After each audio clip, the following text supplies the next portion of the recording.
আসসালামু আলাইকুম। আলহামদুলিল্লাহি ওয়াহদাহ ওয়াসসালাতু ওয়াসসালামু আলা মান লা নাবিয়্যা বা'দা, আম্মা বা'দ। প্রিয় উপস্থিতি, আজ আমরা এমন এক ভয়াল সময় উপনীত হয়েছি যে সময়ে সারা বিশ্বের মানুষ মৃত্যুর ভয়ে আতঙ্কিত।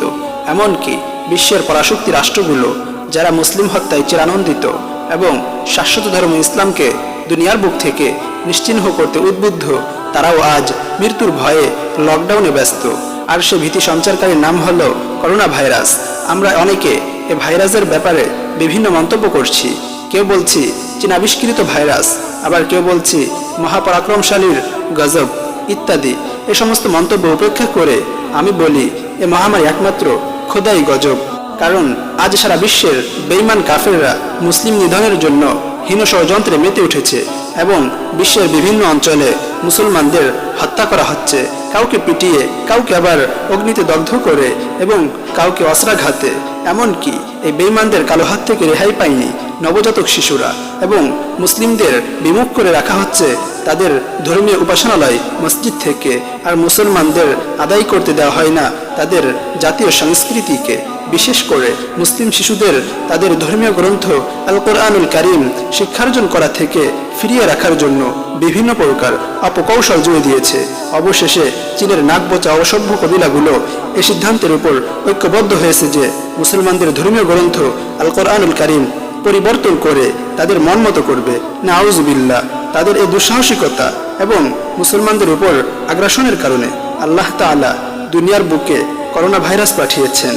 আজ থেকে 1500 বছরের অধিক পূর্বে আল্লাহ তাআলা কতই না সত্য কথা বলেছেন, ইন্না নাহনু নাযালনা যিকরা ওয়া ইন্না লাহু লাহাফিজুন। অর্থাৎ নিশ্চয় কোরআনকে আমি অবতীর্ণ করেছি এবং তাকে হেফাজত করার দায়িত্ব আমিই নিলাম।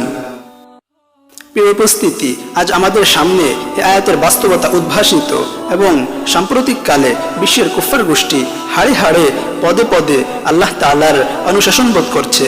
প্রিয় উপস্থিতি, এহেন পরিস্থিতিতে আমরা আল্লাহ তাআলার সকাশে প্রার্থনা করি, হে পরাক্রমশালী মহান প্রভু, বর্তমান বিশ্বের কুফফার গোষ্ঠীর যদি হিদায়াত থেকে থাকে তাহলে তাদেরকে হিদায়াতের মালা পরিয়ে দিন, অন্যথায় তাদেরকে করোনা ভাইরাস দিয়ে ধ্বংসে পরিণত করুন এবং মুসলিম উম্মাহকে হেফাজত করুন। প্রিয় উপস্থিতি, করোনা সংক্রামক প্রতিরোধে কোরআনের দিক নির্দেশনা লক্ষ্য করুন। আল্লাহ তাআলা বলেন, যহরাল ফাসাদু ফিল বাররি ওয়াল বাহরি বিমা কাসাবাত আইদিন নাস লিউযীকাহুম বা'দাল্লাযী আমিলু লাআল্লাহুম ইয়ারজিউন। অর্থাৎ মানুষের কৃতকর্মের দরুন স্থলে ও সাগরে বিপর্যয় ছড়িয়ে পড়েছে, ফলে তিনি তাদেরকে তাদের কোনো কোনো কাজের শাস্তি আস্বাদন করান যাতে তারা ফিরে আসে। প্রিয় উপস্থিতি, এই আয়াত দ্বারা এই কথাই প্রস্ফুটিত হয় যে আজকের মহামারী মানুষেরই হাতের কামাই। কারণ আজ আমরা মানবতার নামে বেহাপনার বেরেল্লাপনায় হাবুডুবু খাচ্ছি, শালীনতার নামে অশালীনতার শিকার হচ্ছি, আধুনিকতার নামে চরিত্র ধ্বংস করছি। এজন্য আল্লাহ তাআলা করোনা ভাইরাস দিয়ে আমাদেরকে স্মরণ করিয়ে দিচ্ছেন যে, হে বান্দা, আমাকে ভুলে তোমাদের চিরশত্রু শয়তানের পদাঙ্ক অনুসরণ করো না, বরং আমার দিকে প্রত্যাবর্তন করো এবং আমার কাছে ক্ষমা প্রার্থনা করো, তাহলে আমি তোমাদের ক্ষমা করে দিব এবং চিরশান্তির ঠিকানা জান্নাত দান করব। আল্লাহ তাআলা আরো বলেন, ওয়ামা কানাল্লাহু মুআযযিবাহুম ওয়া হুম মুস্তাগফিরুন। অর্থাৎ আল্লাহ তাআলা এরূপ নন যে তাদের ক্ষমা প্রার্থনা করা অবস্থায় তিনি তাদেরকে শাস্তি দেন।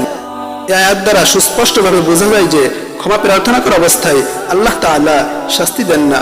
আর তওবাকারীর সফলতা সম্পর্কে আল্লাহর রাসূল সাল্লাল্লাহু আলাইহি ওয়াসাল্লাম বলেছেন, আত-তাইবু মিনায-যামবি কামান লা যামবা লাহু। অর্থাৎ গুনাহ থেকে তওবাকারী ব্যক্তি ওই ব্যক্তির মতো যে ব্যক্তির কোনো গুনাহ নেই। অতএব আমরা আমাদের গুনাহের কারণে আল্লাহর কাছে ক্ষমা প্রার্থনা করব, তাহলে আল্লাহ তাআলা আমাদেরকে এ রোগ থেকে আরোগ্য দান করবেন। এবং হাদিসে বর্ণিত দোয়াটি বেশি বেশি পাঠ করব, আল্লাহুম্মা ইন্নী আউযু বিকা মিনাল বারাসি ওয়াল জুনুনি ওয়াল জুযামি ওয়া মিন সাইয়্যিল আসকাম। আর বিশেষ করে পরিষ্কার পরিচ্ছন্নতা বজায় রাখব।